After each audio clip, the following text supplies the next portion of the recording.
Hebrews. This is our Prophets of Awakening. This is our Thursday night class. It's a Women's Advanced Bible Study. The 19th of August, 2021. I'm going to be focusing in on shining light on the Noah story. Some things that I saw out of the book of Joshua later on. Like, share, subscribe, hit the notification button. For the people that don't know, this is the non-Messianic channel, and we deal with the Tanakh and the Torah. Tanakh is the Old Testament, and the Torah is the first 5 books of Moses that was given to Moses on Mount Sinai by the Lord of Hosts. And with that being said, I was going to say shalom and welcome to everyone. We're going to do our moment of silence and our prayer and our psalms, and then we're going to open up a current event. Okay?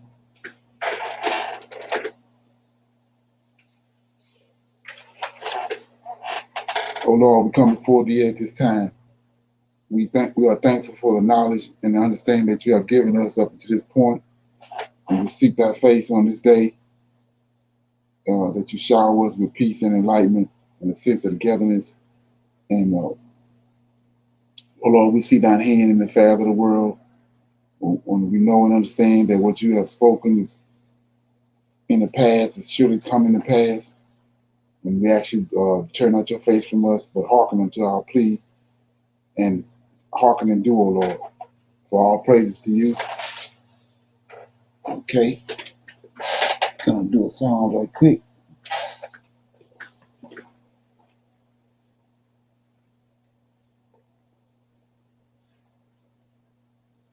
I'm gonna read Psalms 1. It says, "Blessed is a man that walketh not in the counsel of the ungodly, nor standeth in the way of sinners, nor sitteth in the seat of the scornful. But his delight is in the law of the Lord, and in the law doeth he meditate day and night. And he shall be like a tree planted by the rivers of water, that bringeth forth his fruit in his season. His leaves also shall not wither, and whatsoever he doeth shall prosper. The ungodly are not so, but are like the chaff which the wind driveth away. Therefore the ungodly shall not stand in judgment, nor the sinners in the congregation of the righteous. For the Lord knoweth the way of the righteous, but the way of the ungodly shall perish." So that was Psalms 1. Blessed are the righteous. It's a Psalm of David, right? So I was talking about this last night, and here you go again about how Most High leaves a remnant. We know now, thanks to the books that he's opened up for us, like the Book of Enoch. We know now it was 7 angels that he formed in the very beginning, and when he passed judgment, that's what he used.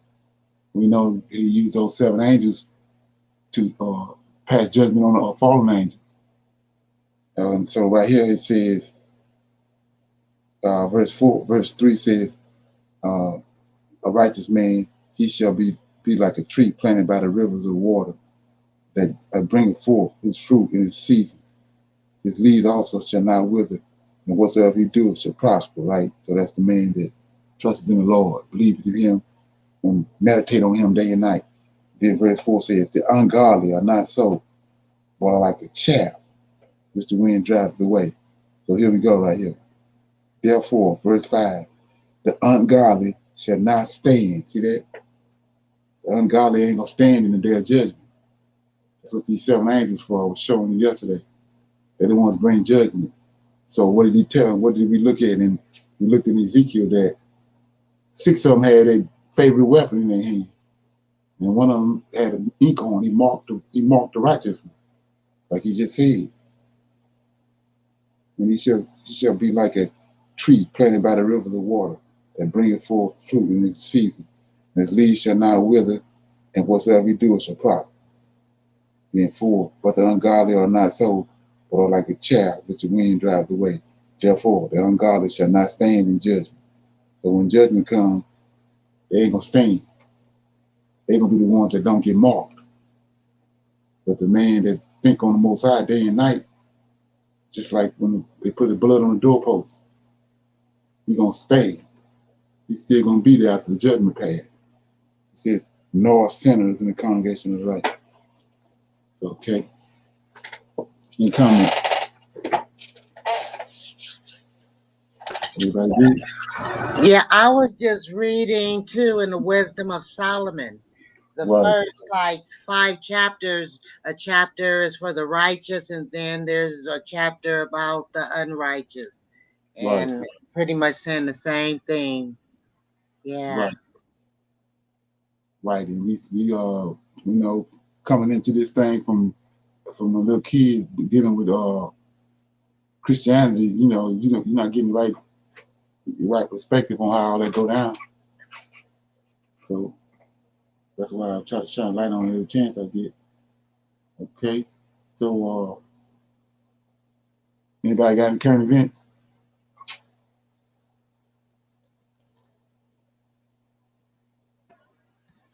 I have a current event.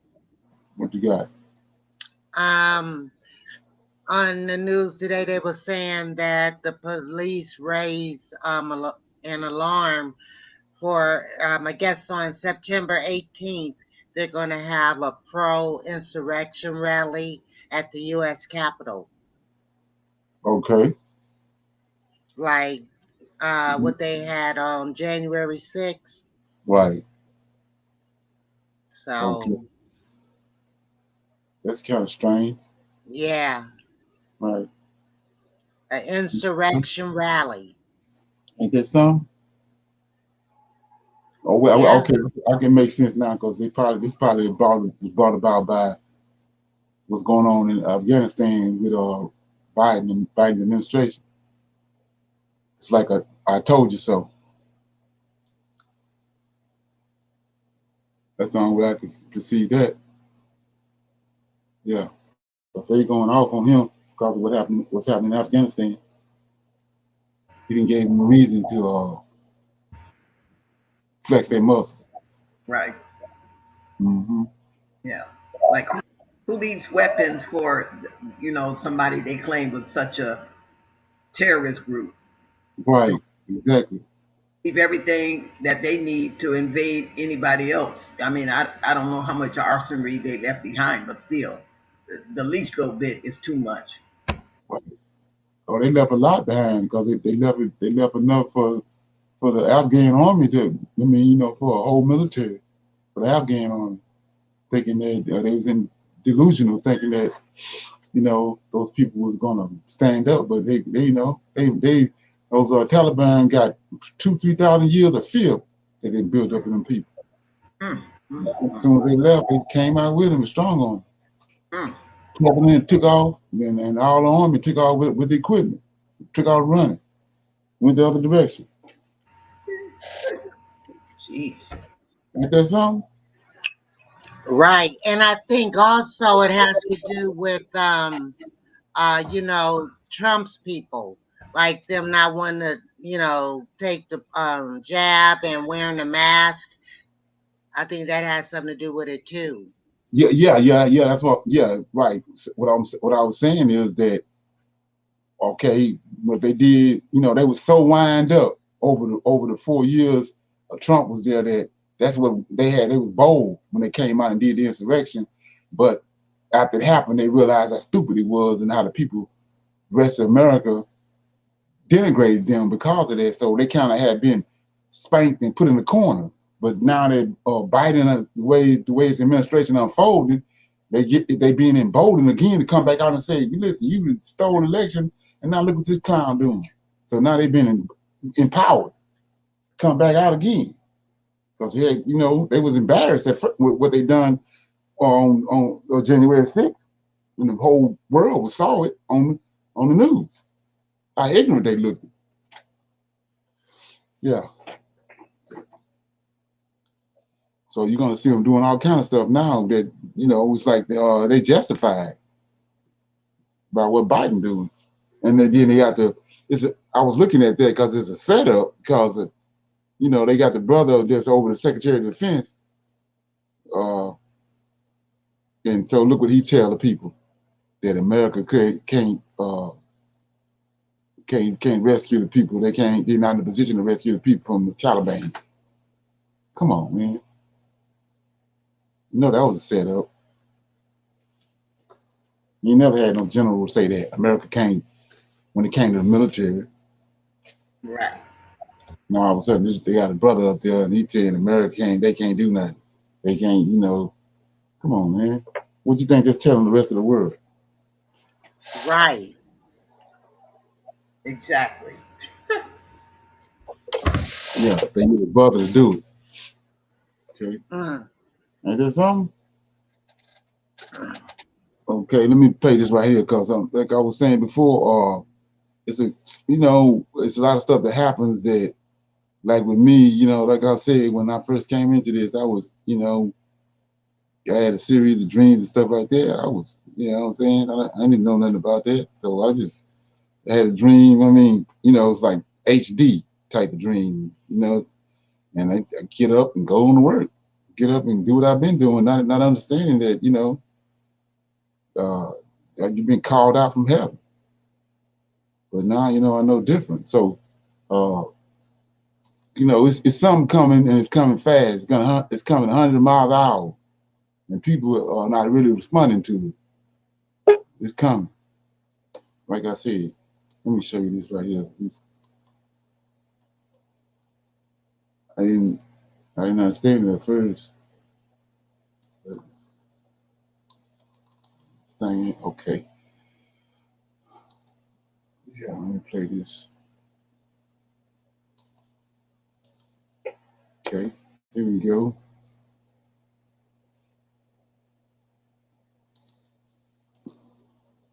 Dan, welcome back. You're watching I Allegedly. And I've got a good one for you today because I am in Laguna Beach again. And it seems like I do this a lot when we have banking issues. And there's a lot of problems with banks right now. They're shutting down accounts. They're getting ready to get the playbook set to close your account, to shut off credit cards, and to shut off lines of credit. So before I get into it, please take a second to like the video. Please hit the subscribe button. Share this with all your friends and colleagues and everybody who may be interested in this stuff. Don't forget, we've got, if you don't have a Webull account, you can get one for free. Get a free stock below. Join our email list below as well. But let's get into it. Citibank, the banking conglomerate, just announced that they are convinced the stock market's going to have a huge correction, approximately 20% at least. You notice that? Bankers saying that. Just like Bill Gates told you that it was a pandemic coming. Because he already know what they didn't talk about and what they're going to do. It's like these bankers. They want to make it like it's some kind of assumption, but they already know what's going to happen. This is very interesting because what they're seeing is that they're changing their tune. Everything is great, but they're warning account holders, they're warning shareholders that they could see an imminent collapse in the market in short order. Now, that being said, you need to be ready for this because as an older guy who has lived through 2008 and saw the banking debacle that they did to us back then, this is happening all over again. But from everything I've read and everybody I've seen, I think that this is going to be much worse this time. The real estate experts that I've talked to, the banking experts, the stock gurus that I've talked to, these people all feel that this crash is going to be harder and stronger than anything we've seen in our lifetimes. It's going to mirror the Great Depression. Now, technology has made it so that we can trade stocks. You can be a Robinhood, or you can, have M1 Finance. You can have Webull. You can have whatever you want and trade. And they're great programs for people. But when you look at the average Robinhood account, when they did their financial disclosures to go public, they only have accounts that basically have $4,000 for the value in these accounts.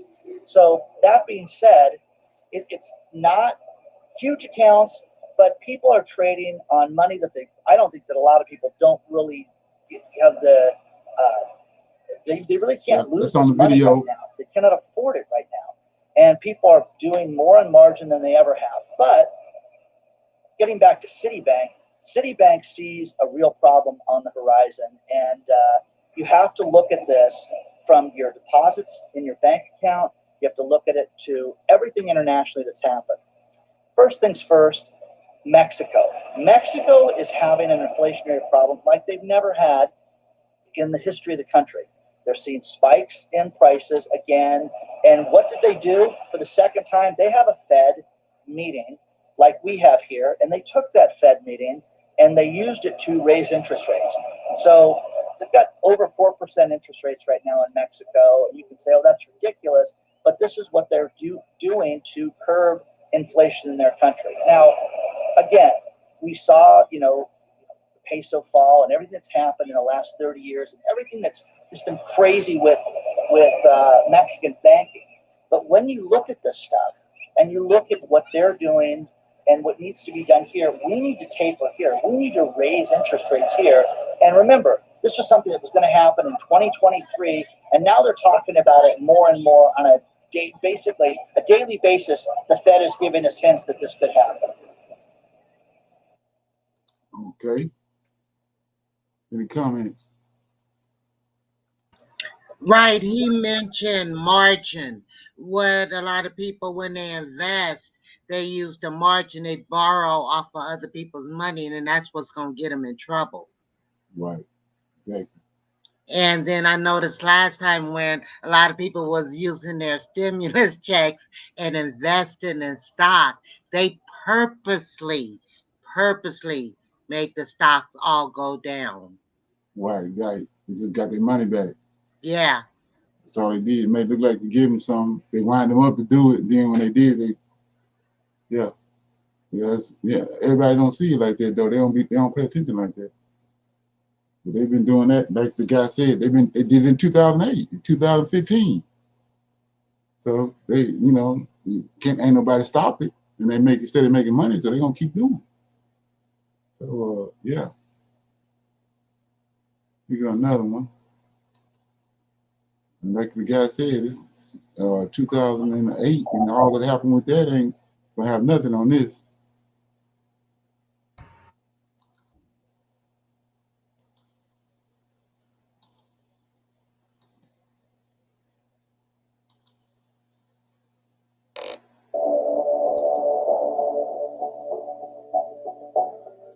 A remarkable and yet concerning development in the banking sector is signaling the financial system is in big trouble.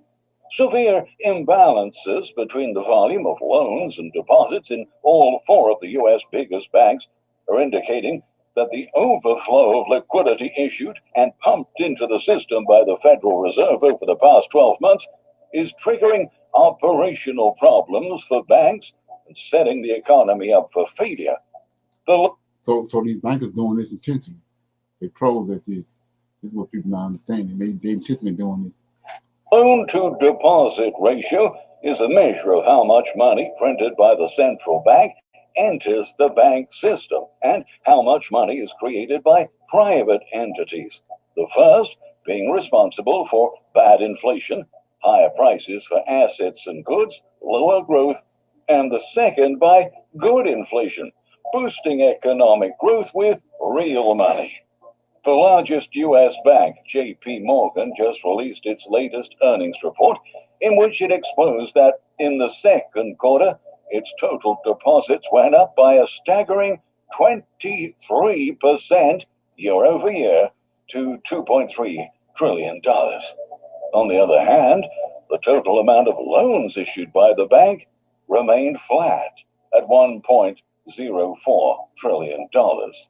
This means that more printed money is making its way into the financial system than real money is getting out and going into circulation across the economy.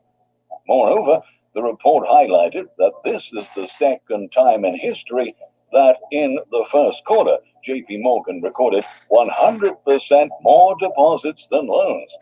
In other words, the ratio of loans to deposits is now 50%.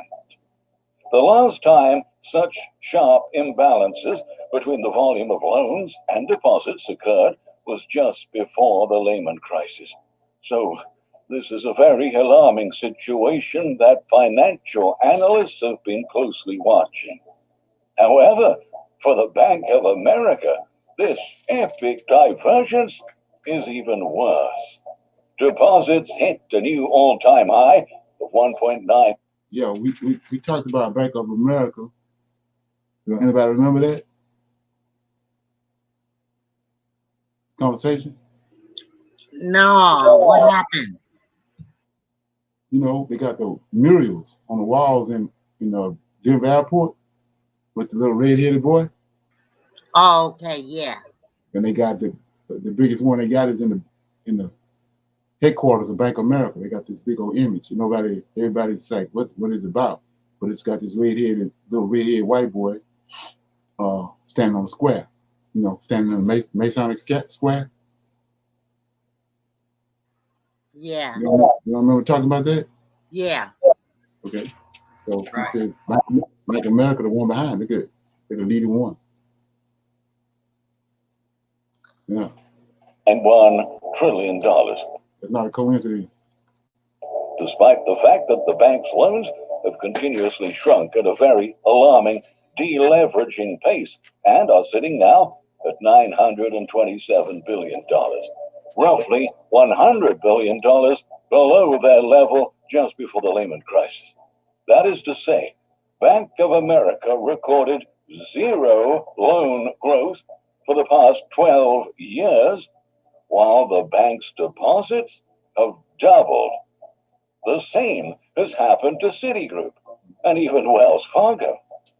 Now, combining the data collected across the four big banks, analysts found something extremely worrying. There has been no loan growth in the United States since the global financial crisis, while total deposits have doubled. Simply put, for the past 12 years, only unbacked money was put into circulation. So what's they telling us? First of all, give you a little history. Knights Templar, the ones created the banking system, which is Knights Templars is Edomites. So they created the banking system. So what he telling you right here, they already know what they're gonna do. So they're not giving out no money, but they're taking in all the money. See that? So that's right there, their giveaway. They ain't giving out no, they're giving out little loans in there, but they're not giving out, it's down. They already know what they're gonna do, so they don't want to lose by putting out money. When you put out a bunch of money knowing that you're gonna collapse everything, you're gonna lose. So they're not putting out that much money, but they're taking a whole bunch of people money in. So when it collapses, they get the money. So another thing about this too, is we left outside the loop on this, but what a lot of people do when they see this, they run to the bank and get the biggest loan they can. Because when it collapsed, then they ain't got to pay for nothing no more because it's, when it collapsed. So they run to the bank and get the biggest loan they can. But see, they can do that, but we can't. A lot of us can't, but they ain't gonna lose. It's the same with a bankruptcy. Okay. According to Zero Hedge financial experts, there are two major implications resultant from the collapsing loan to deposit ratio. The first is that this ratio is a closely watched metric that measures how much lending a bank is doing when compared to its capacity to lend. The second is actually the most fundamental question in modern fractional reserve banking. What comes first, loans or deposits? Put it another way, do private commercial banks create the money in circulation by first lending it out? Or is the central bank the only one responsible for money creation? In face of all of the recent data, one thing is certain. At this point, there are far more deposits than there are loans in the U.S. banking system. This is a major problem. Conventional monetarists argue that loans always come first, and only then do banks receive deposits. Even if that was the case somewhere in the past, it's certainly no longer the case right now.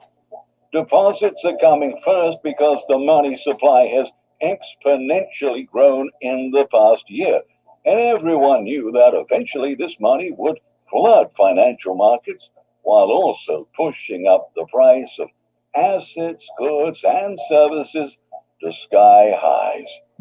For evidence, just note the recent explosion in consumer prices that readjusted inflation expectations to the highest in 13 years. In essence, the recent loan and deposit data mean that the conventional process of deposit creation via loans is terminally broken. So you might be wondering, what will be the main implications of all of this? Well, in sum, banks won't have another alternative rather than issuing a massive amount of loans to offset the massive amount of liquidity injected by the Fed into the financial system. So while bank deposits have already experienced the good effects of future inflation and have manifested it in the stock market, it's now the turn of the matching asset to catch up. In other words, banks will essentially flood the country with $2.5 trillion in loans, which account for a third of the currently outstanding loans, in order to catch up to the head start provided by the Fed. Most importantly, once banks release this huge lending effort, the inflation provoked by the Fed's policies will show its worst effects. In short, the excess deposits over loans in the financial system were entirely driven by the trillions of printed dollars pumped by the Fed, with quantitative easing directly serving the purpose. The Feds is another name for Rothschilds and the Illuminati, international bankers. Like I said, they're manipulating all this.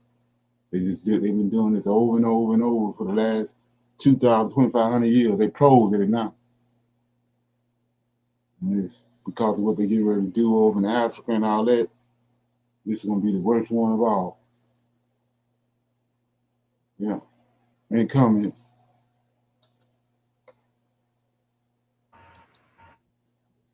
So they sitting on our gold and silver yet? Yeah, they already they downplaying that. Matter of fact, they downplaying that. I had a video on that, but I decided I didn't want to put out too. I don't want to stay on this too long. But yeah, so they didn't sent the price of gold and silver down. Like I say, they do this on a daily basis, so they know just how to manipulate everything. But we don't really, we ain't been dealing with it like they are. They know just how to manipulate the currency, how to bring it up, bring it down, flip it, the stock market, all that. And what we're looking at now, they in an all-out effort to collapse all of it. Even with the container ships, all that. It's going to be a massive collapse. That's what they want. They call it a global restart, but it's a massive collapse. So, anybody got any comments on that? Okay, I came across this video, somebody showed it to me, and so I'm just gonna, it's Hebrews and Negroes, and I'm gonna just skim through it because there's a lot of stuff in there that I saw that was interesting, and you can sit down and get you some coffee or whatever and watch the whole thing. But I'm gonna play some of it now. Just gonna go through it. It's like some need to know information.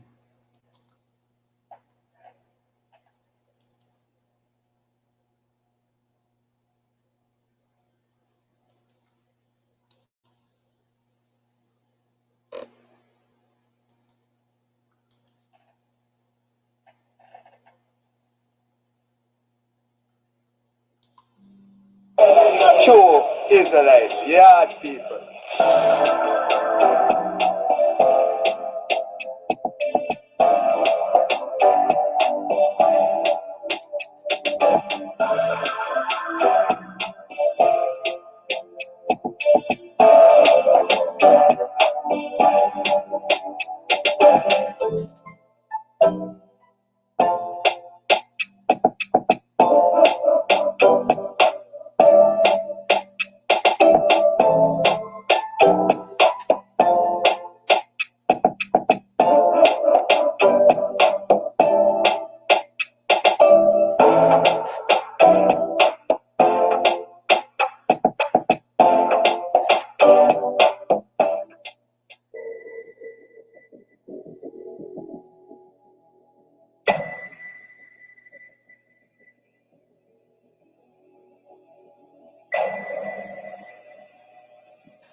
man.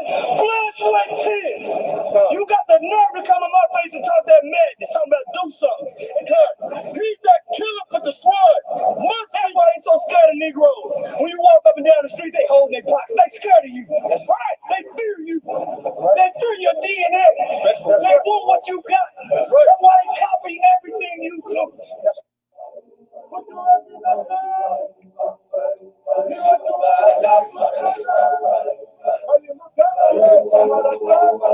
Back to the songbird. Melanin at work.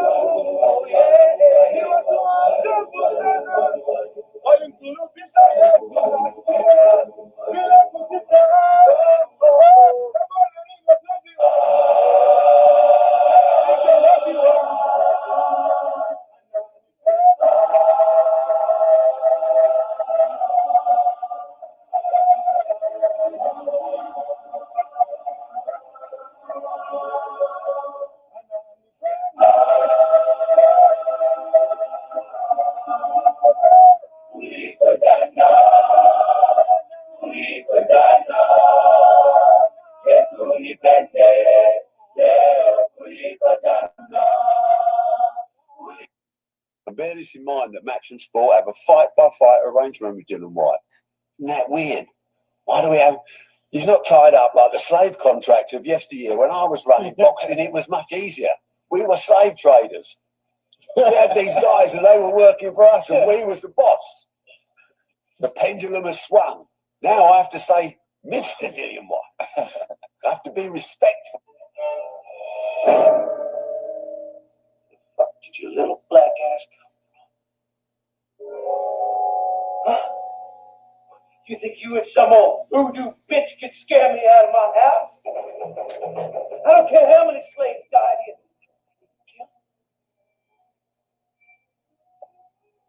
You get no reparations. Did anybody see this movie? Sure did. Yeah, I saw it. Okay, That looks scary.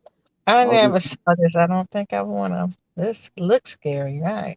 okay, yeah. I just thought I was checking. Okay. No reparation!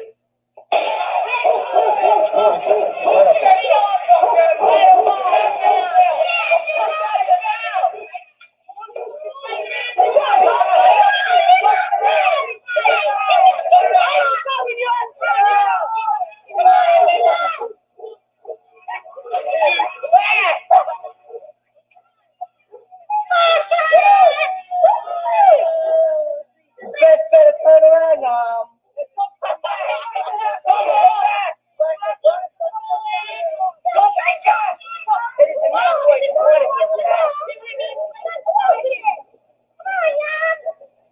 We were riding down this block and these white people start saying, "Get out of here, niggas. You know, get out of my neighborhood. Don't come to this thing." Then they start hitting on her. Throwing rocks, everything else. Throwing rocks. Because we were in their neighborhood. We went on a bike hike to McDonald's. We didn't mean to bother anybody. We had a nice parade. Okay, so I got a question about that. What did Lord of Hosts tell our forefathers about these people right here in the other nations? What he told us to do with them? Kill them all. Separate. Separate, right? So look, I was telling you about thinking like a Hebrew. We instead of trying to we dug a hole for our own self. Instead of trying to deal with them. Integrate. Right. We said trying to integrate and go into their neighborhoods. That's their neighborhood. Leave them there. He told them when they came out of Egypt, they, don't bother with Esau. Go around him. Don't. I'm not gonna give you their land. I'm not gonna have 1 foot breadth. And the other nations they came to the same thing. So what these clowns that got us doing, instead of trying to integrate with them. I mean, you should be glad. Eliana said, "Kill them." I mean, that's what we were supposed to do when we came into the land of Canaan. Most of them, Yeah. shoot. I'm just saying. Right. Yeah, we got sidebars though. Okay, tell me back my phone, babe! Babe, I got it on the... Just be cool, babe. For real, they got... you doing that for? He's in a fucking chokehold and you just tased him? For what? Put your hands behind your back. Baby, Hands behind your I back. love you so much. For real, I love you so much. You need to get back. I love you so much. You're okay, big boy. It's okay. It's a nice thing. It's okay, baby. Back up and don't impede my investigation. You need to get back right now. Do you not understand that I have a dog in my hand and you will fight? Hey, get her over here with her. You're not free to leave right now. You understand? I know. I'm not trying to leave right now. Yeah, go over by that vehicle.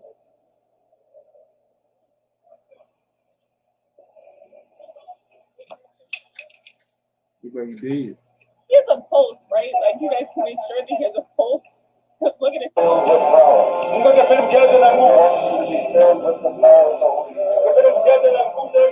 Bible says, you shall receive power after the Holy Spirit has come upon you. And you shall be witnesses to them. God wants to fill you with his power.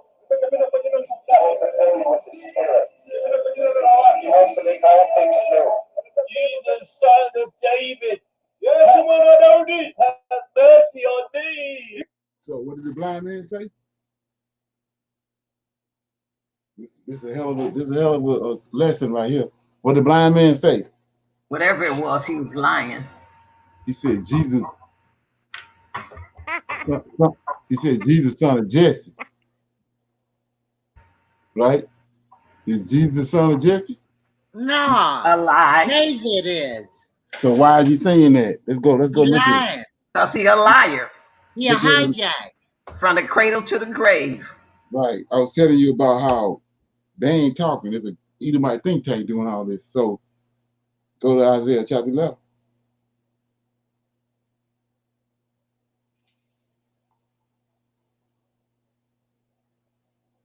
Isaiah chapter 11.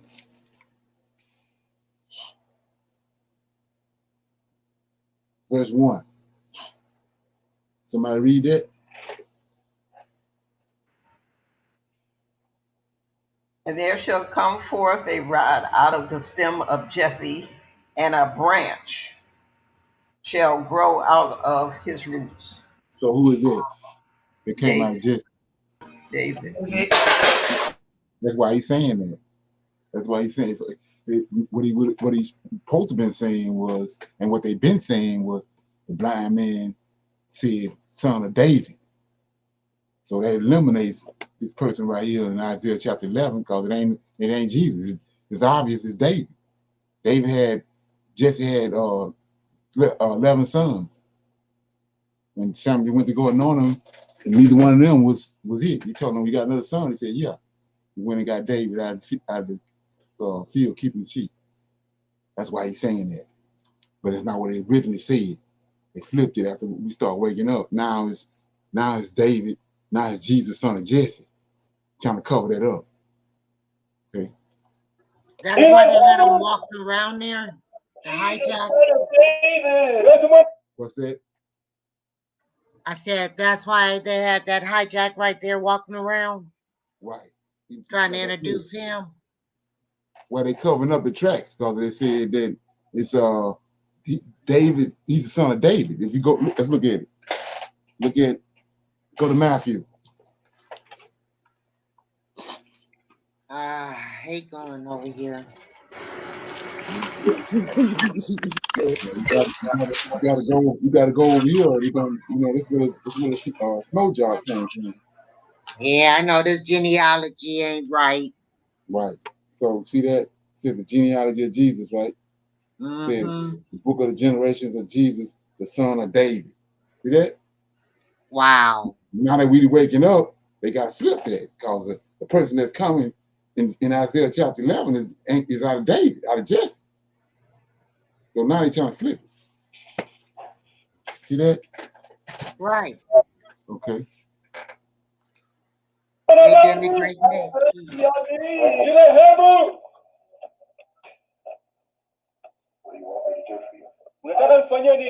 I want to see.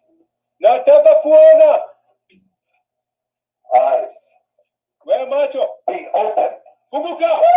I can see. No, I can see. Surely they had to know that was fake. Now they don't see it. That's what I'm trying to see. This Hebrews Negro. What was that? Scandalous. Wait a minute. This is Hebrew. Oh yeah. That's what I'm trying to tell you.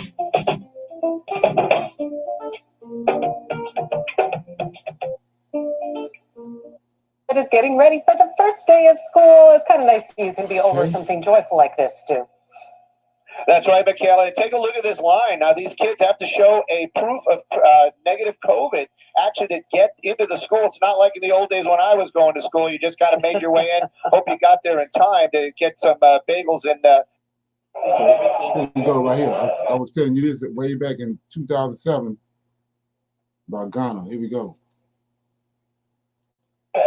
She's here in the flesh. Then Ghana. And it's time to do. Maybe we can do a Facebook Live on the fly, August the 4th or something, and let people know back in America that we're here, we're connected, and I got a lot of stuff to say about what we have accomplished and our visions and goals and plans for Ghana as we start to relocate back to motherland, and also the Hebrews that have recently gotten land in Cape Coast. And then we're looking to also find houses to stay at in Accra. So stay tuned, you guys. Shalom, shalom, shalom. Shalom, here is Ron Dalton here. Make sure you tune in this Sunday, 7 o'clock Eastern Time. Me and Shay Noy on Facebook. You gotta go to the Facebook channel, Shay Noy, CHAENOI, Shay Noy. You know what it is, Shay Noy. Me and Shay's gonna be talking about the Ghana trip with the Hebrews.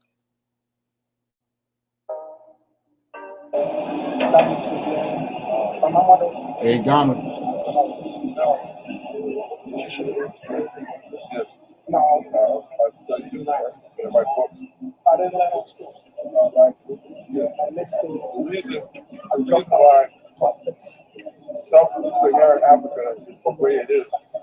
Slavery, colonialism, British, French, German, Portuguese, Dutch, the Arabs, because of the I've always had that. So the Israelites, why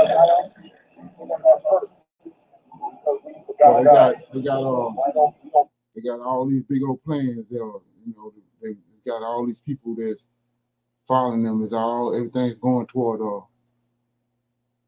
Ghana. You know, I was showing you how that they building that see the return over there and all that. It transformed itself. You're looking at all the drama over here and looking at what they doing and how this thing manifests itself. So yeah, but you notice how they still connected at the hip with JC though.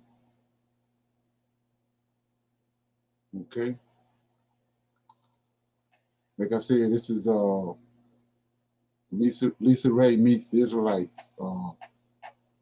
More Hebrews and Negroes, Ghana good news. You wanna watch the whole thing. Okay. So with that being said, anybody got anything, any comments, open up for some questions, any comments on the video or anything, you open it up right here. Seeing that white JC was whack. I just want to put that out there. That was whack. For real. Okay. That was terrible.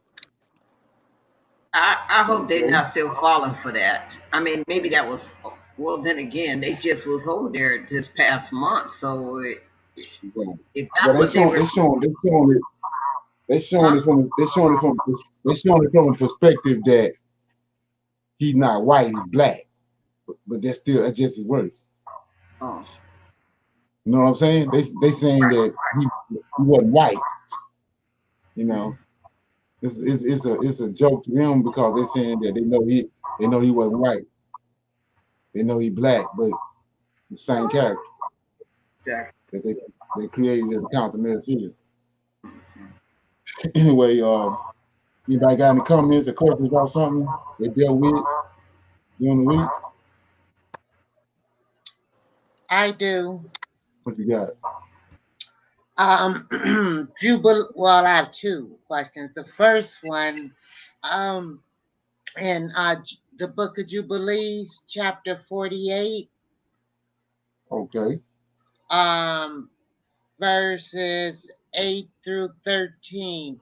And when you get to 13, well, yeah, can you break it down when it gets to 12 and 13? This is Jubilees. Uh-huh. 48, chapter 48, starting at verse 8.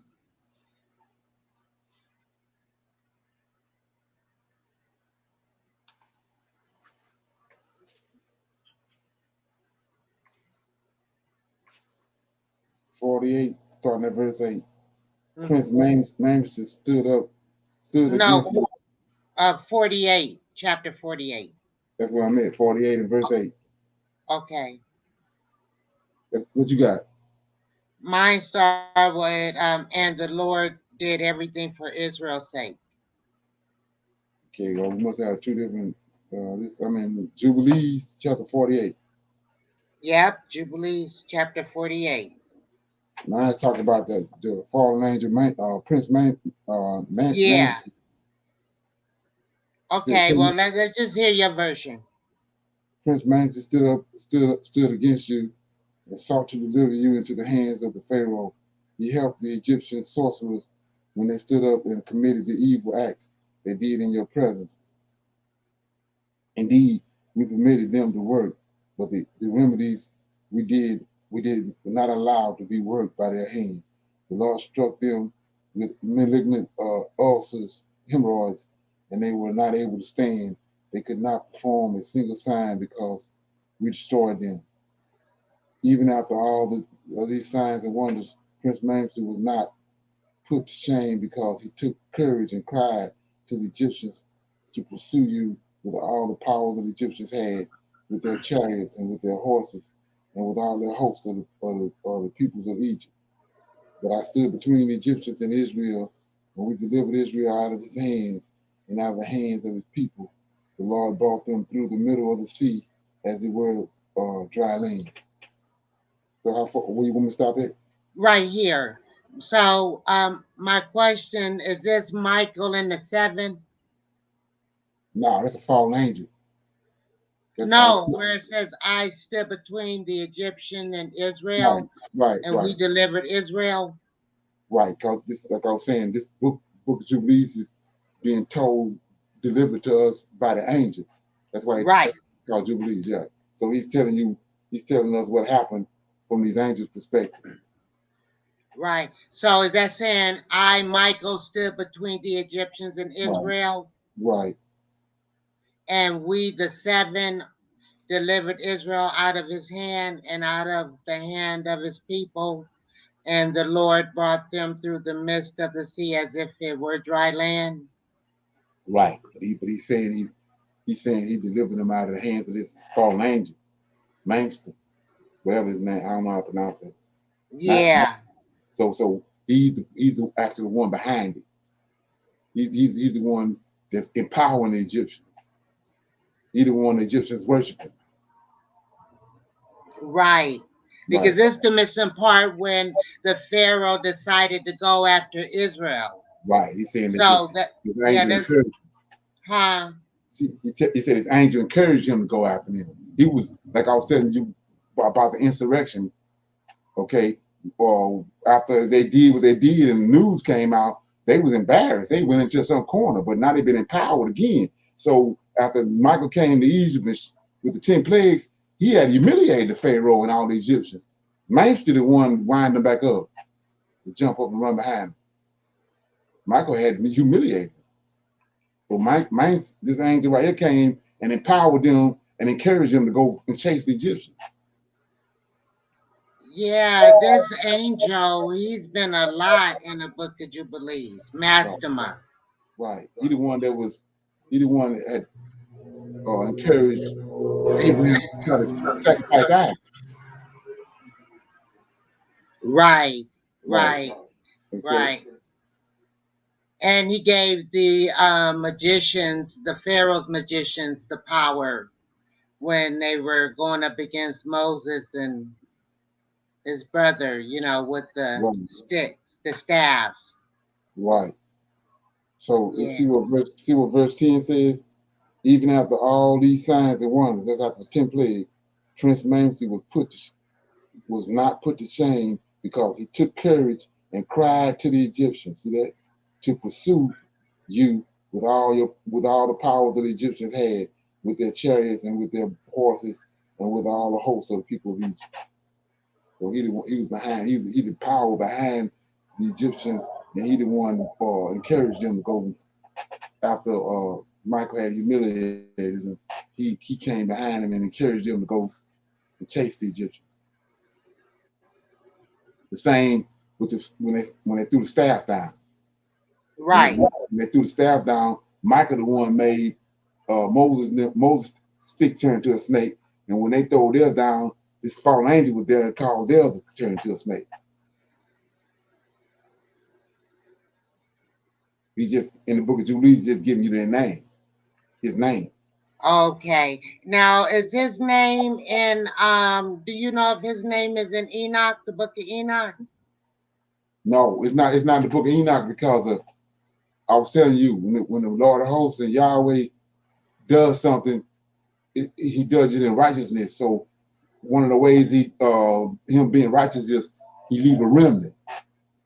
He always leave a remnant. So when he destroyed those fallen angels, he left a remnant of them. This the prince that's over the remnant right here. Okay. So go to the flood. He told them go get a male and a female from all flesh. So we got a male and a female from Cain's lineage, which is Japhet. You got a male and a female from Ham's lineage, and then Shem was his son. Noah and Shem, it was Noah and Shem was together. But he got a male and a female from Cain's lineage, which is Japhet. Got a male and a female from Ham's lineage. When you understand how the Most High works, he's a righteous God. So he got a male and female from each man. Told him to bring them on the ark. Okay. Got it.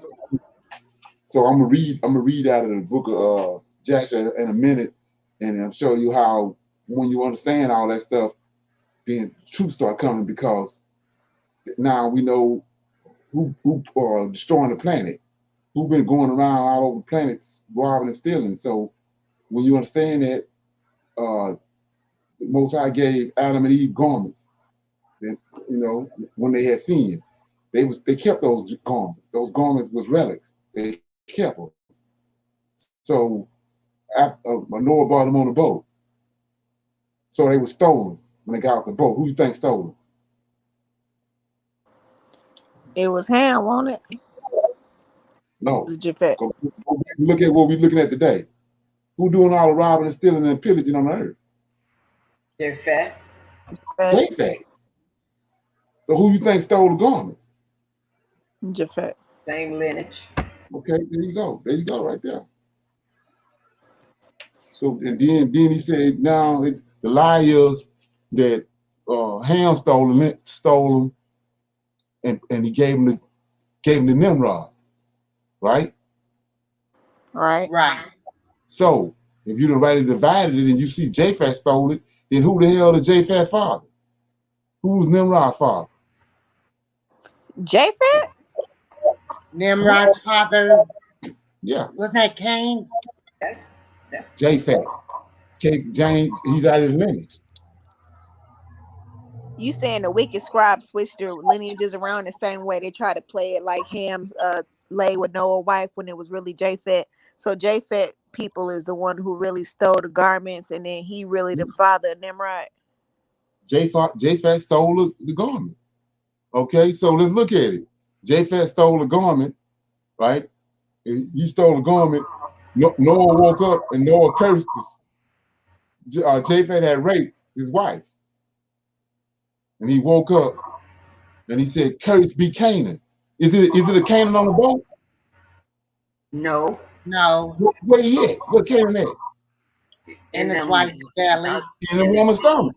Who the daddy is? J Fat, I guess. Okay, see that? See what I'm saying? So now you like I said with Esau. Esau red and hairy all over and red and come on, it's got red-headed giants all over Mount Seir. Red-headed giants.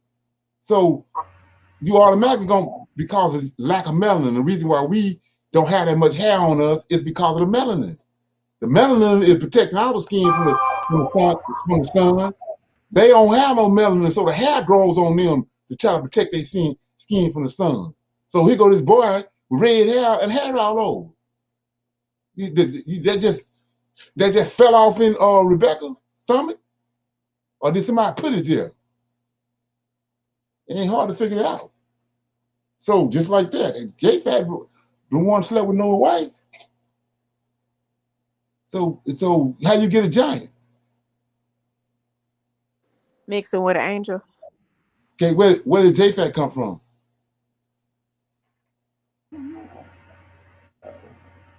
J-Fat come from Cain lineage, right?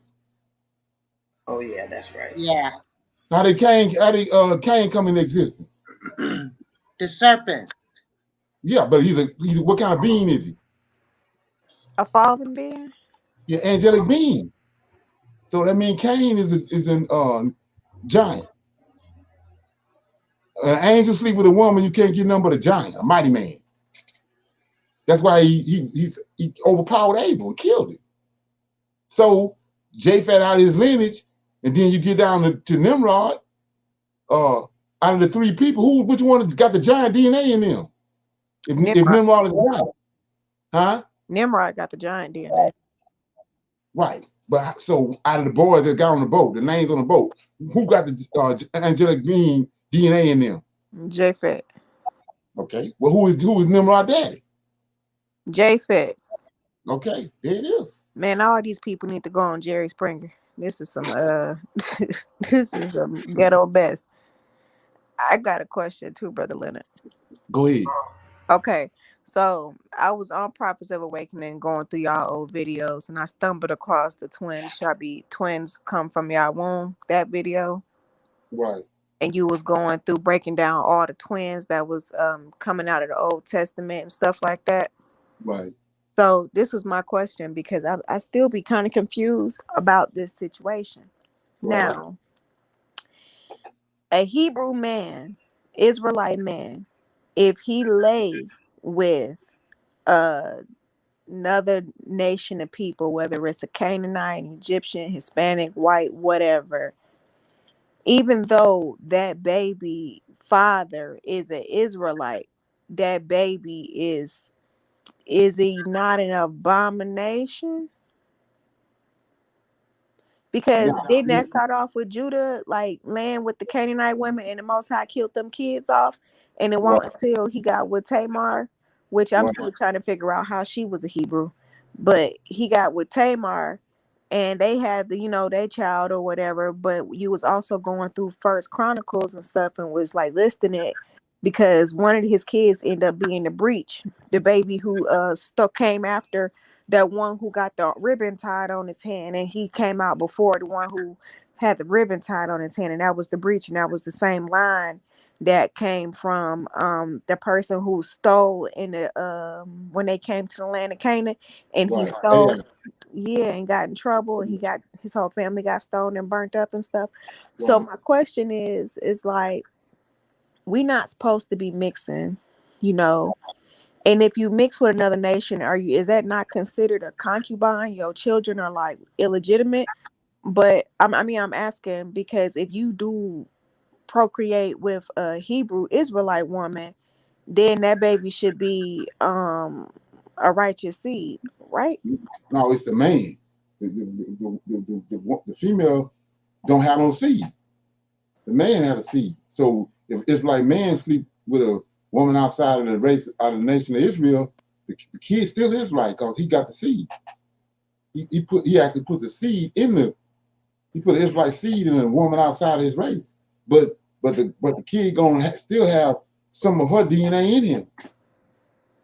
Some of the other race, whatever race that woman from, some of the DNA is gonna, like I said, when you understand what DNA do, DNA gonna do what it do.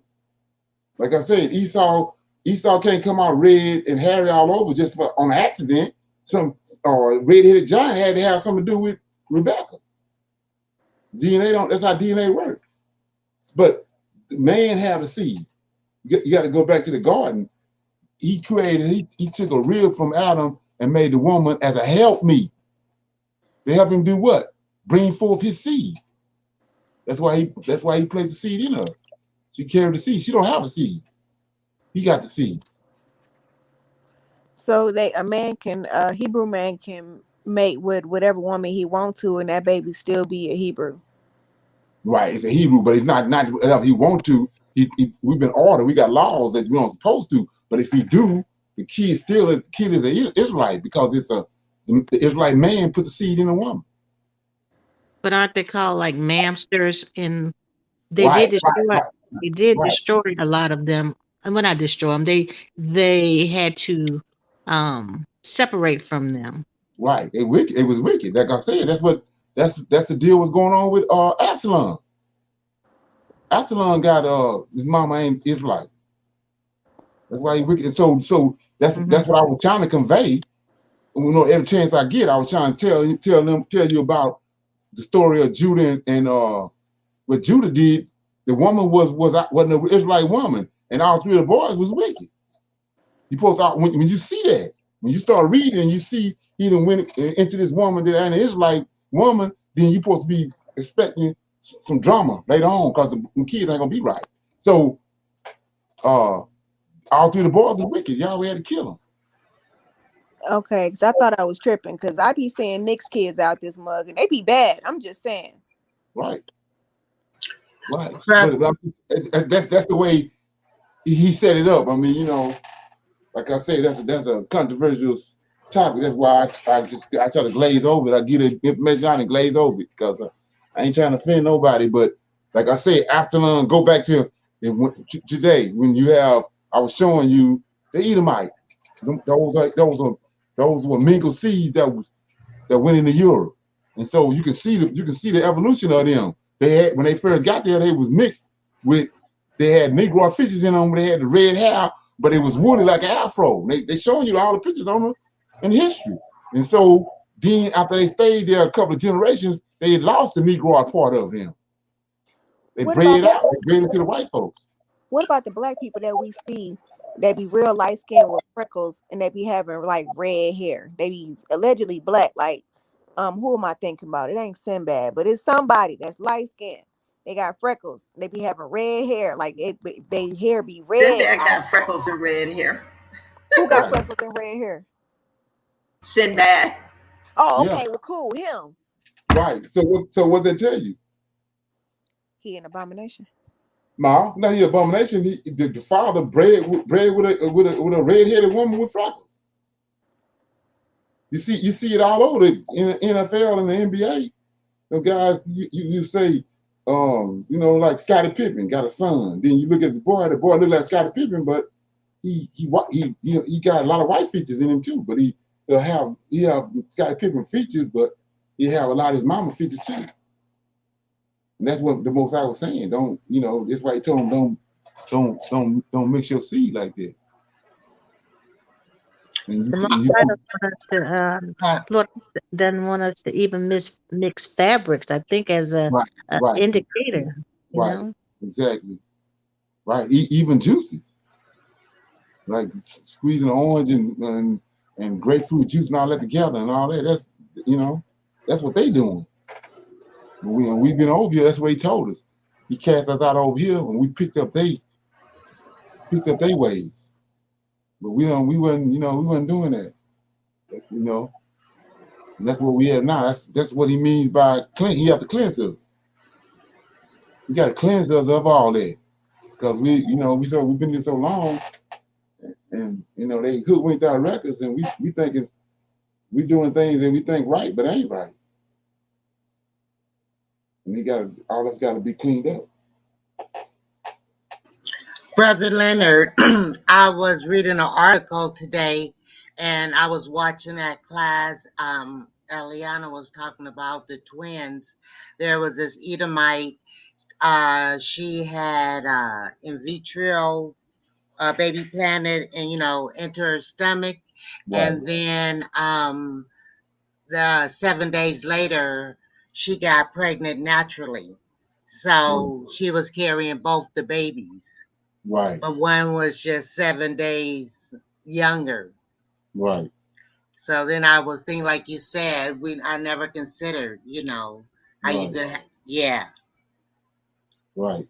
And that's capable of happening. But like I said, angels that's another type of DNA. That's the only way that can happen.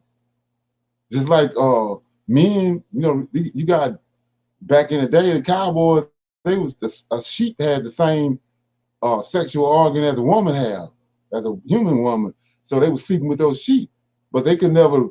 They semen would mix with the sheep semen, but angelic DNA is different. This is different. So it's so like I said, a woman can the serpent went into Eve.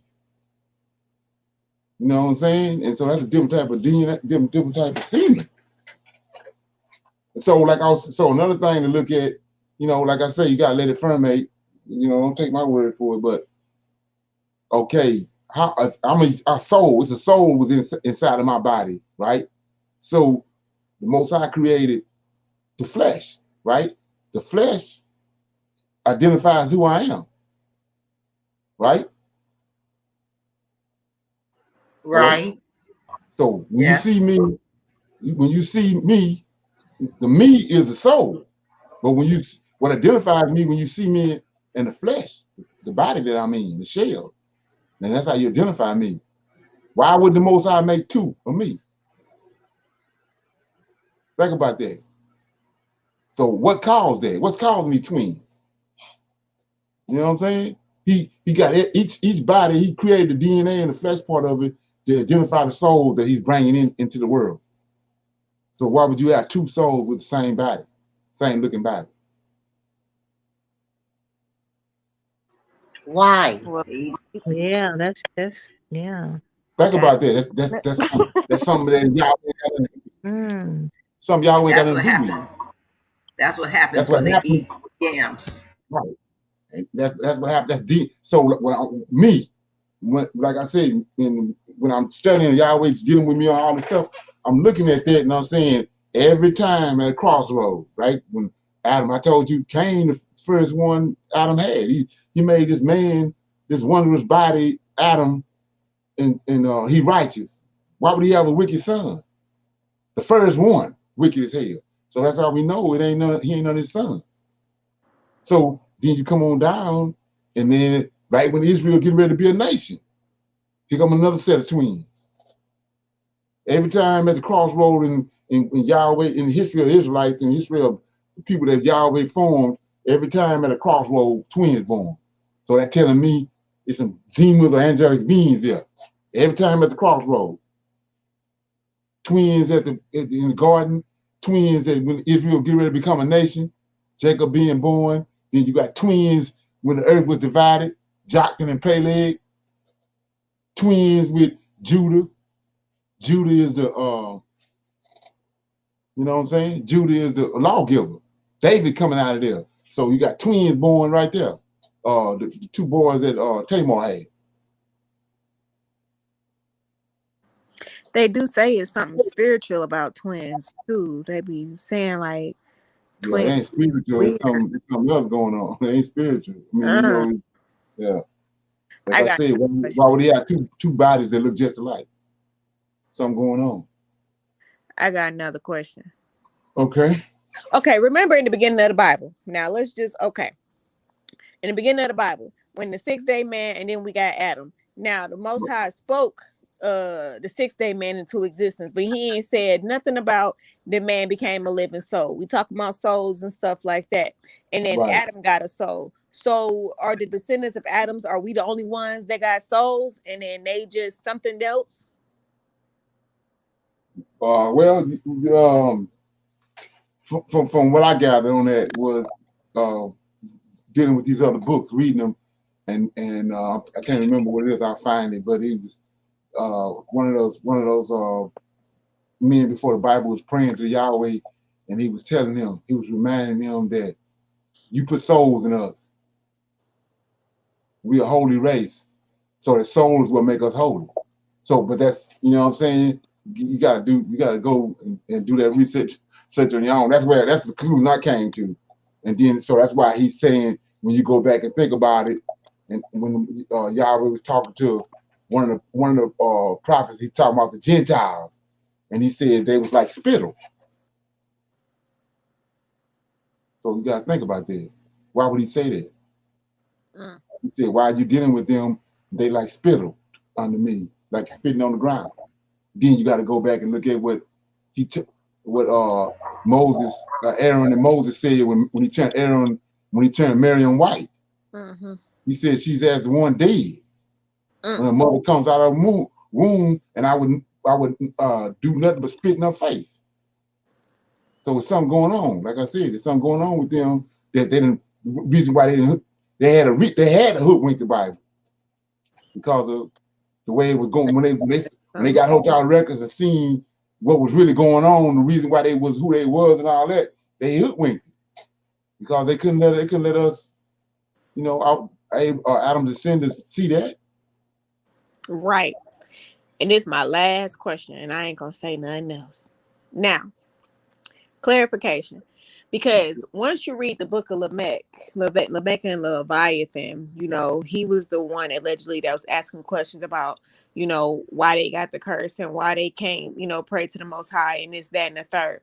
And you look on the internet and you see all these people acting like they done went to heaven and done stole what they done saw and read out of the book of Enoch clearly and trying to make it apply. Now, this is my question. Because we know that Esau gave them a God to pray to because, you know, ever since Cain sinned in the garden, he had no God no more. Most High was dealing with him no more. So his descendants went away from the Creator. Are we the only nation of people who the Most High hear their prayers? Yeah. Ooh. Okay. Right. But like I said, those are hard questions, you know, that you know, I'm more or less trying to get everybody to think like Hebrew because you know that when you start getting down to nitty gritty like that, you're gonna get you know what I mean. So I try to do tack on that, but the scriptures show you all that plainly. That's what he's been telling us from day one. Shalom, we're the only one with a God. Right, exactly. And then Okay, so at the Tower of Babel, when they gave out the 70 gods to the 70 people or nations of people, isn't that supposed to be who they pray to? Whoever, like the Hindu and the Buddha and whatever the Germans pray to. Right. But they limited it in their power. Because like that's how you understand when you go to Isaiah 43. Let's go there right quick. This, you know, I'll be reading these verses, you know, and you know, eventually I figure you get around to the light really being shined on the reason why I'm going to the verse. So I'm in Isaiah 43. This is why he's talking like this right here. Isaiah 43 says, verse 10 says, "Ye are my witnesses." Back to what you just said. See, Israelites. He's talking. These witnesses are Israelites. Nobody else, the other nations don't see him, but the Israelites, they've been dealing with him from one generation to the next. They see these angels. So it says, "Ye are my witnesses," said the Lord, "and my servant." See that? Israel is a servant, whom I have chosen, that ye may know and believe me and understand that I am He. And look at this. Before me, see that? This Micah talking. There was no El. They put God there, but it's no angel form. He says, "Neither shall there be after me. I was the first one formed. And I've got all these different characteristics no other angel have." So they got these other nations got angels over them, but they can't continue with Michael. He the one, he can create. He got characteristics like he who is like Yahweh. There's no other angel like him. And so that, yeah, they can pray to them and ask them to do all this and that, but they limited what they can do because they can't do what Michael can do. So he keep on going and he says, even I am the Lord, and besides me, there's no Savior. See that? So that changed the whole dynamic. He ain't telling you he's Yahweh. He's telling you I'm the Redeemer. I'm the Savior. And then he says in 12, I have declared, I have saved. See that? Savior. I have showed when there was no strange no strange angel among you. Therefore, ye are my witnesses. Talk about Israel, said the Lord, that I am God over Israel. They didn't flip it all around though, but that's what they're saying. He is him, no other angel like him. So when you see creating and forming, that's Yah doing Yah the one doing all the forming, and Michael doing all the creating. That's why his name means he who can create. This is so deep. This is so deep, y'all. And y'all know we the only ones with soul food. And we the only ones that got soul power. I'm just saying. Right. He says soul race. I mean that I'm gonna find that, but it says that we the only. He says the guy was I forgot who it was, the prophet or whatever was saying that we the holy race. And he says that you told us because of what you placed in us, not to give this up to nobody else. We the holy race. So just like you got the holy angels. They're holy because of who they are. We the holy race. We holy because of what's in us. That's why we holy. That's what making us holy. Joel 2:27 too, Brother Leonard. Say that. Say it again. Say it again. Joel 2:27. Okay, let me see it.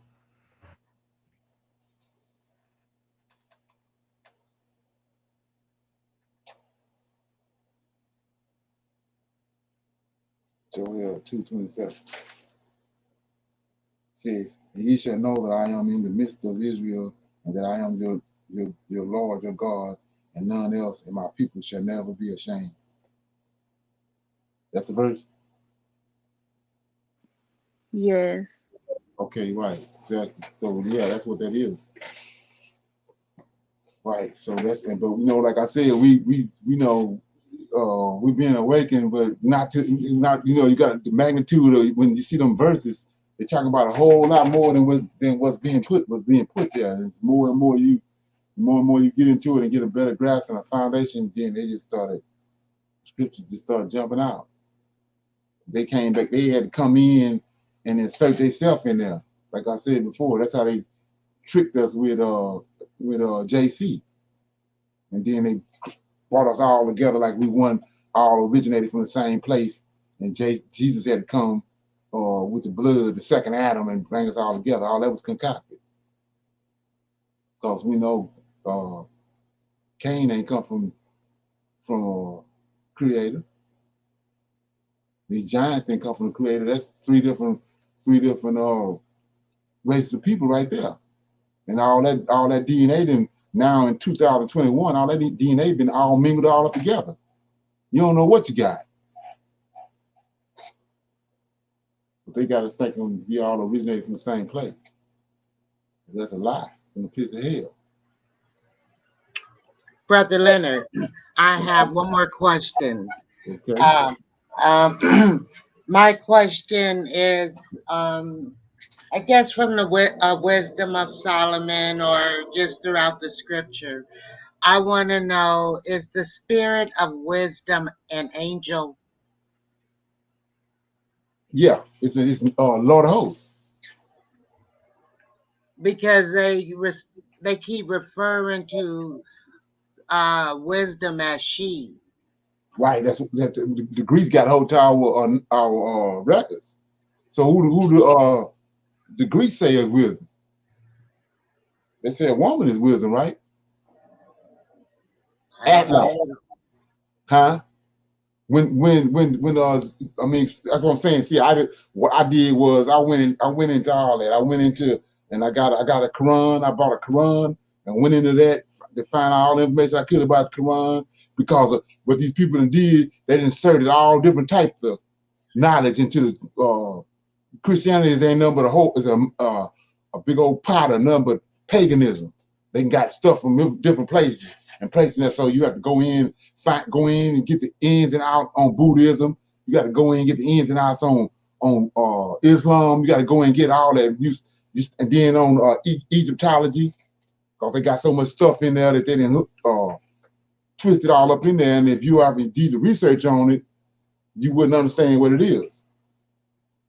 Like I was saying, when JC came on the scene, everywhere he went, he had crowds following him. Well, that's Sandaka. Sandaka, when he was the Buddhist, everywhere he went, after he went on this and sit down on this juniper tree, and then the spirit came on him, and he realized, he got enlightened on how everything go, and then from there he had 12 men following him everywhere he went. These people would come and gather around him. He would teach them on the mountainsides and everywhere. But they took that story from Sandaka, put it on JC in the New Testament. But you wouldn't see none of that if you. And then the way, the Buddha the one had the way, and they tell you that story in Acts about when my man had blinded Paul, and then he told him to go to a street called Straight, and there's gonna be a guy there and show him the way. That's Buddhism. So, like I was saying before, when the Greeks came on the scene and they went to, Alexander stopped his conquest in India, where the Buddha was at. So he had like 250,000 people following him. He had a whole contingent of Greeks following him, and everywhere he conquered a country, he would leave some Greeks there to rule the country. So when his conquest stopped, he had like 80,000 people with him. They all started dealing with Buddhism. So Buddhism came first. But isn't Buddha a guy? A what? Isn't he a man? Yeah, right. Buddha, right. Like a male god. He's not a female god. Right, but what I'm saying is, when you go back to the Greeks the one lifted the woman up, and the Egyptians, the Greeks got it from the Egyptians. So when you understand the story of Kronos when you understand who he is, they were the fallen angels. And then Zeus, the fallen angels, start sleeping with women. What the story of Zeus is a Nephilim that came from the fallen angels, but he ended up killing his daddy. He killed his daddy, Kronos. But before he killed him, Athena, Athena grew out his head. Athena grew out of the side of his head, and she is wisdom. See what I'm saying? But you got to go back and do research on all that. So that's where all this, the woman being wisdom come from. The Greeks and what they call syncretism, Hellenistic. They Hellenized all the Old Testament Tanakh with Greek thought. And so they brought the woman on the scene. We already know the earth is the woman. Because the Most High came down, he's the male part of it, and he took Adam from the woman, the earth, and made Adam. So Adam's mother is the earth. Earth is the woman. So let's go back and let's see what I'm talking about. I'm back in Isaiah chapter 11.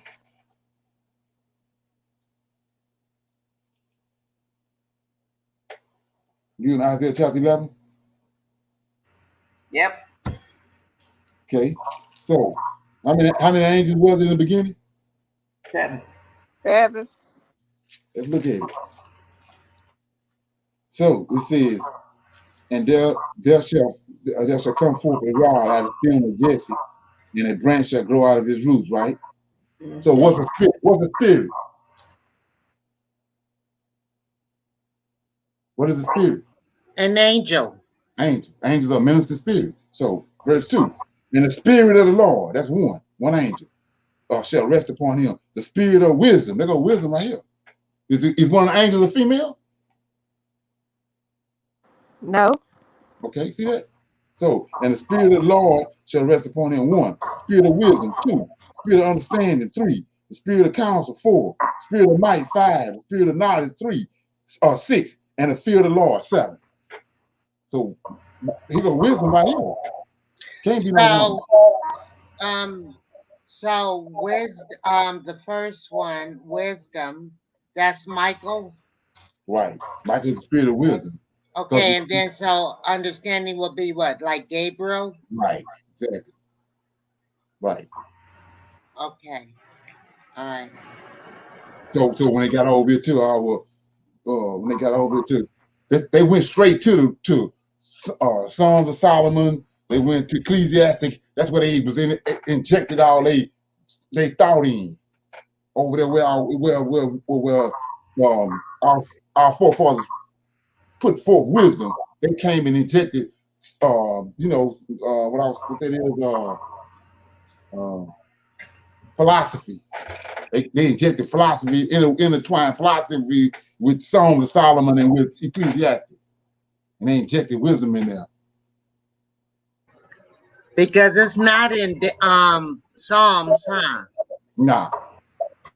No, but it's in there. They injected it in the Psalms and Ecclesiastics and the Songs of Solomon. Okay. Thank you. Right. Okay. Okay. Anybody else got anything? Yeah, I got a question. I got a question pertaining to what I've been doing the last couple of classes. So I got a question about this particular female, Adler. Adler. Anybody know who that is? Nah, who is that? It's ATHALIAH. Who is that? Anybody got an idea?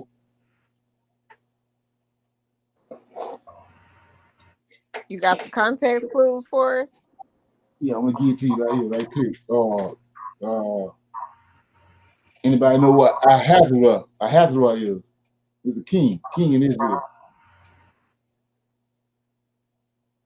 So 2 Kings chapter 8, verse 24.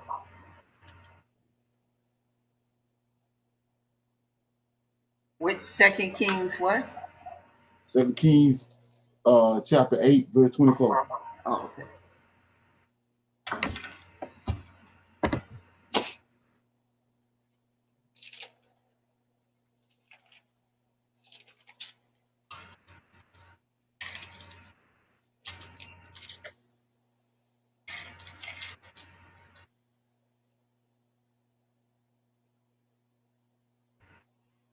Got it? Yep. Yep. So it says this guy Jerum was a king. That's Ahazarah's father, and he died. Then it says 24 says that Jerum slept with his fathers, and he was buried buried with his fathers in the city of David, and Ahazarah his son reigned in his stead. So this guy Ahazarah goes to verse 25, and in the 12th year of Jerum, son of Ahab, king of Israel, did Ahazarah, the son of Jerum, king of Judah, begin to reign. 22 years old was Ahazarah when he began to reign, and he reigned 1 year in Jerusalem, and his mother's name was Adler. So Adler is Ahazarah's mother. And what happened with her was that Yahweh had her son killed. So she turned around and tried to kill all these. Chapter 11, verse 1 of 2 Kings. You got it?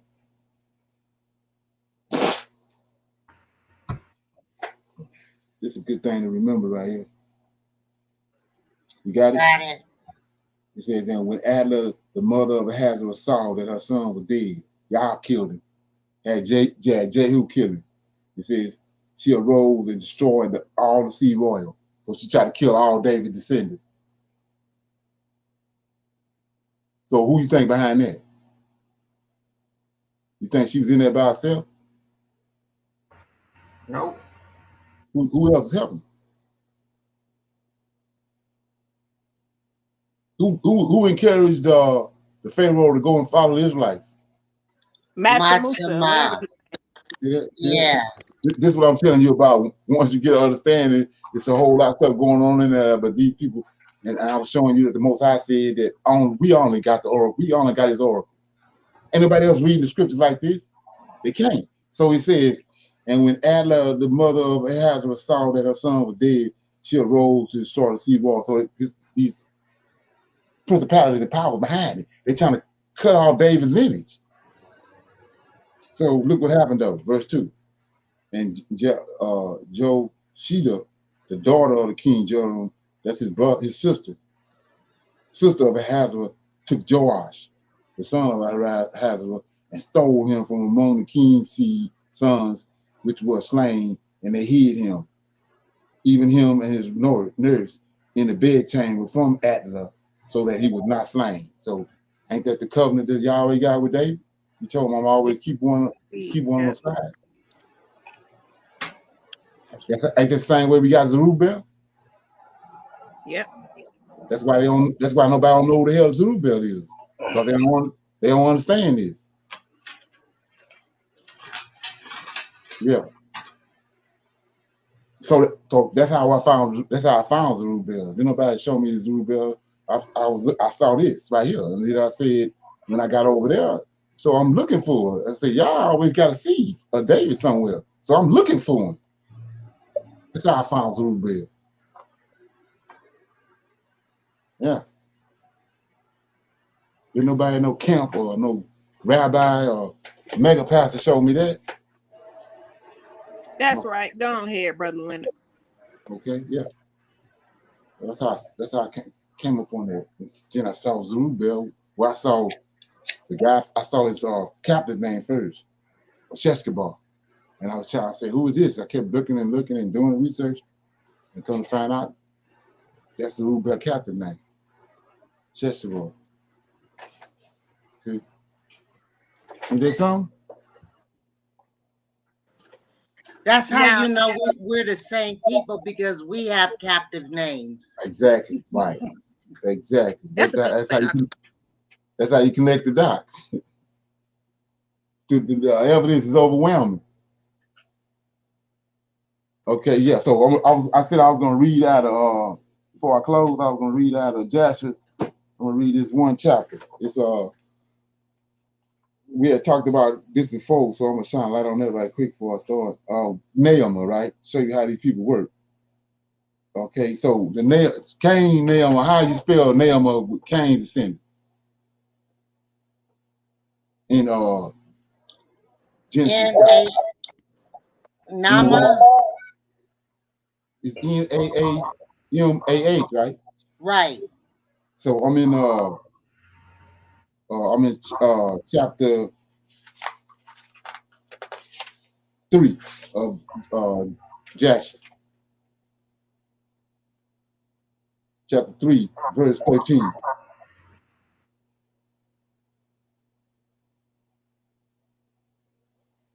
You got it? Got it. No, hold on. Okay. These are the generations of Enoch. These are the generations of Enoch, Methuselah, Elisha. I can't say his names. Amalek, 3 sons, and their sisters were Melka and Naamah. See how that spelled? Now spell the other one for me. The other one is Cain's sister, or Tubal-Cain's sister is Naamah. See how this was spelled? Nahmah.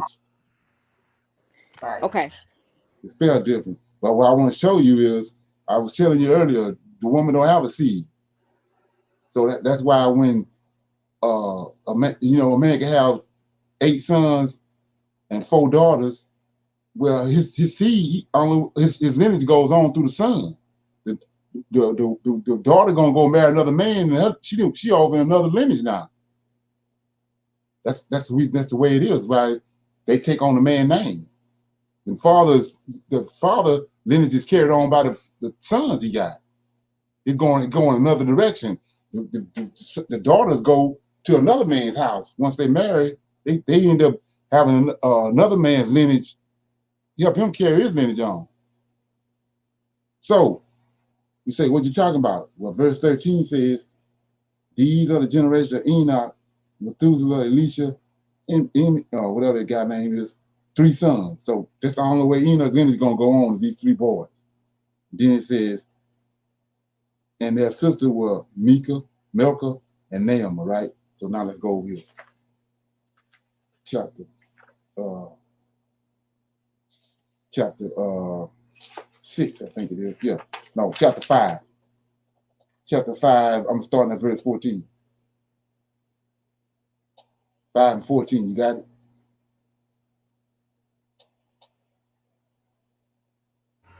Yep. Say, and the Lord said, see that? The Lord said unto Noah, take unto thee a wife, begot children, for I have seen the righteousness before me in this generation. Now watch this. So Noah comes out of Enoch lineage. He one of the 10 men before the flood. So watch this. And thou shalt raise up seed, and thy children with thee in the midst of the earth. And Noah went and took a wife. Watch this. And he chose, look at that, Naamah. See that? The daughter of Enoch. And she was 580 years old. So anybody see a dead cattle in line anywhere in there?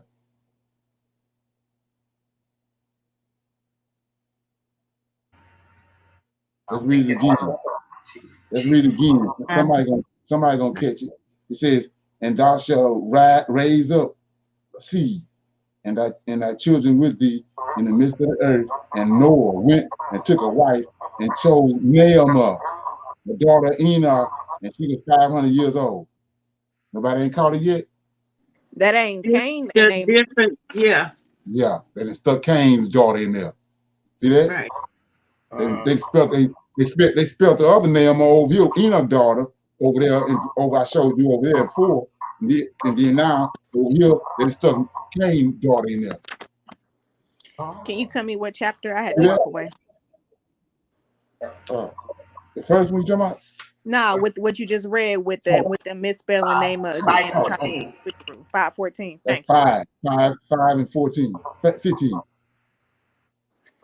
They showed it.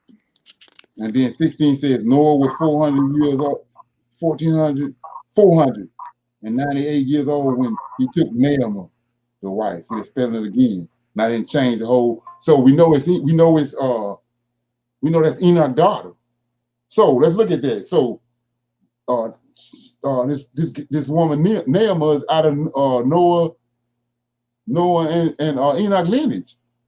But I'm telling you, that's what they hid from us. So she coming into it, she don't have a seed.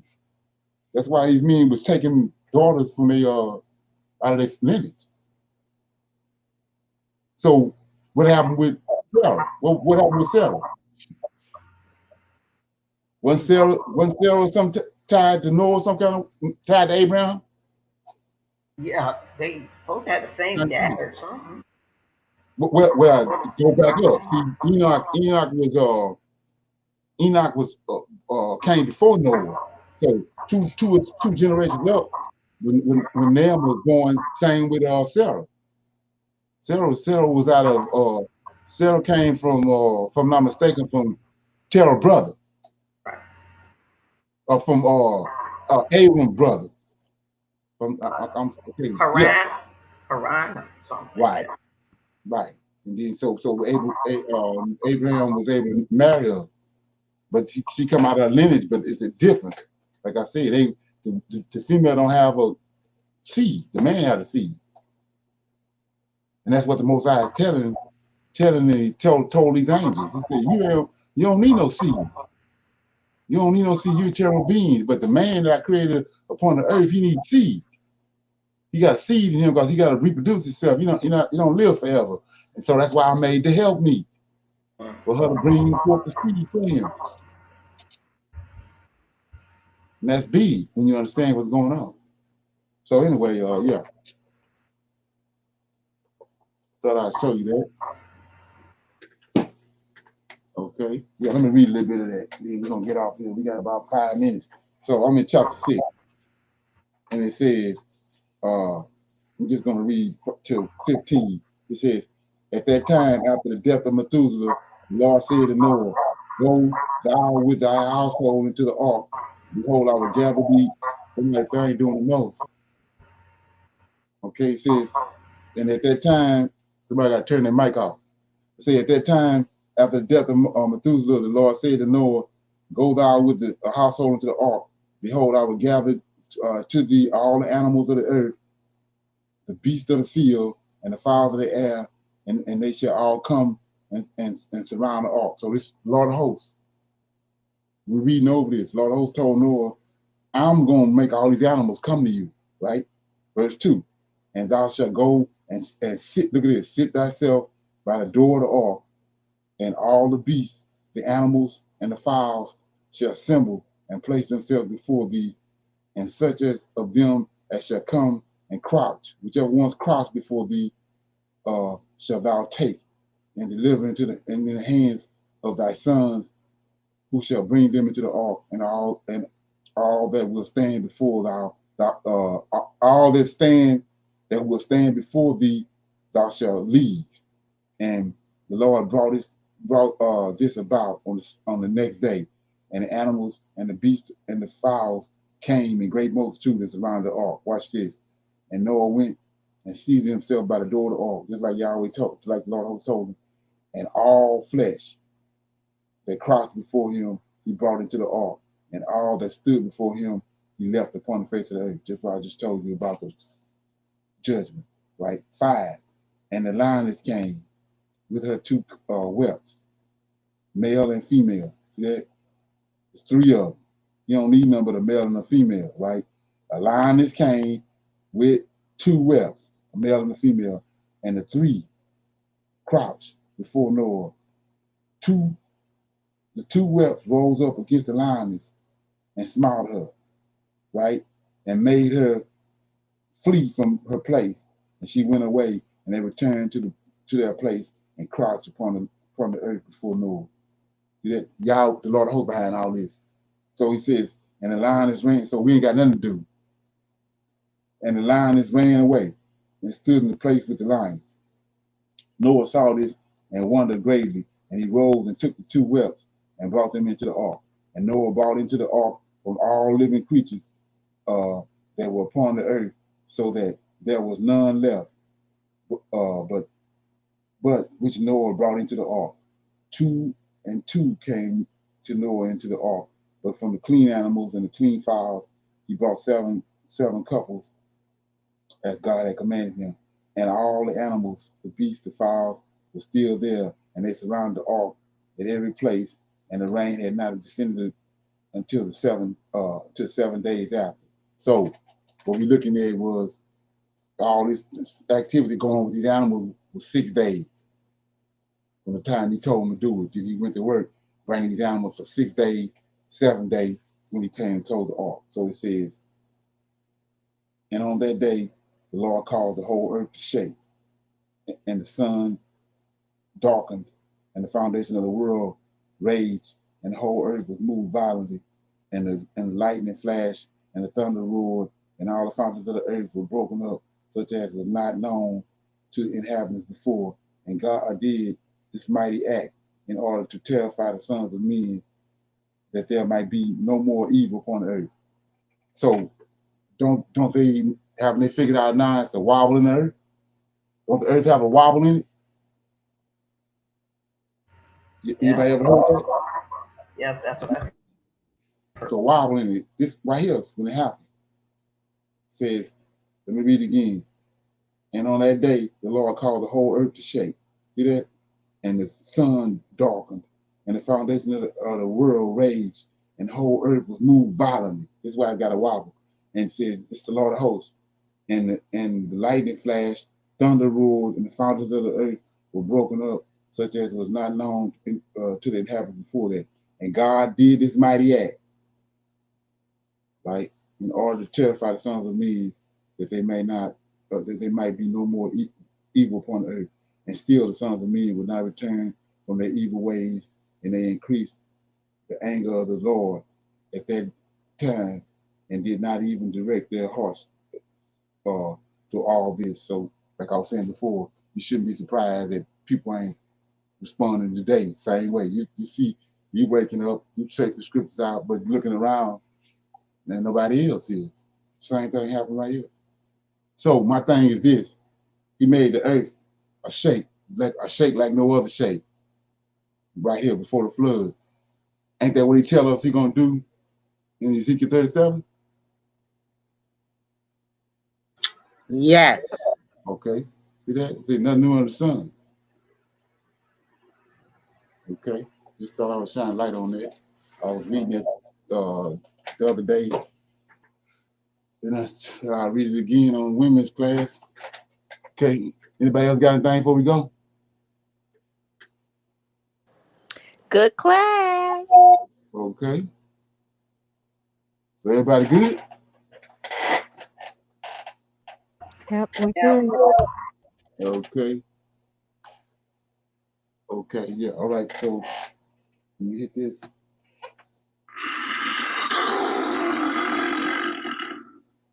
Okay. I'll see y'all tomorrow at 8 o'clock for the Friday night class. Shalom. Shalom. Shalom, everybody.